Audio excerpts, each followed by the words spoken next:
first, I was thinking about all the victims' organizations I met a few weeks before.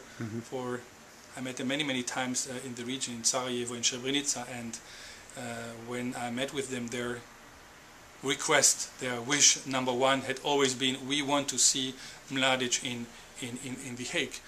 So in this sense, I was extremely pleased for the victims' organization, but also for the tribunal.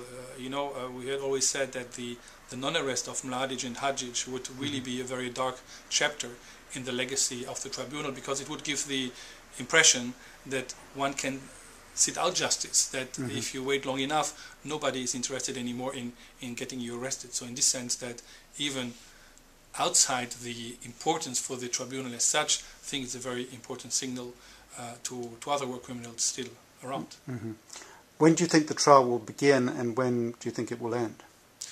That's very difficult to say. You know, the Mladic has appointed a defense team. He will need all the time. We need a number of months in order to get ready for trial. We have submitted a request to have 2 trials. The Srebrenica trial first, followed by another trial related to the ethnic cleansing in the Bosnian municipalities and the siege of Sarajevo. But the judges still have to decide on this issue. So all this will impact on the time needed by the defense to get prepared, so it will for sure take a number of months. Is he cooperating with the tribunal? We saw one incident in which he was evicted from the court, but what has happened since then? No, I think since he has also appointed a defense team, there is the normal interaction between accused, the defense team, trial chamber and the prosecution office. I would say in this sense the interaction is as in other cases. Right.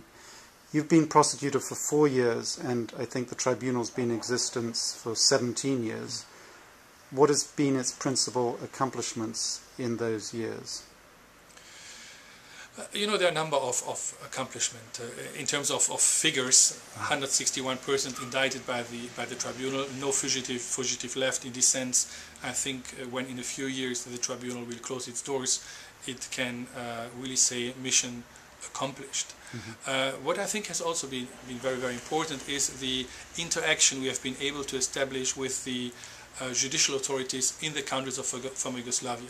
We're always speaking about our own cases, but you know, 161 cases compared to the thousands of potential cases which still have to be investigated and conducted in the region, it's not so important. So we are absolutely convinced that ultimately the success of the tribunal will also depend on how the war crimes prosecution offices in Serbia, Croatia and Bosnia will continue working with the remaining cases, and this will be an important challenge for the international community too, to make sure that in those countries, despite the still very difficult political situation, the judiciary will put in a position to work in an independent and impartial way.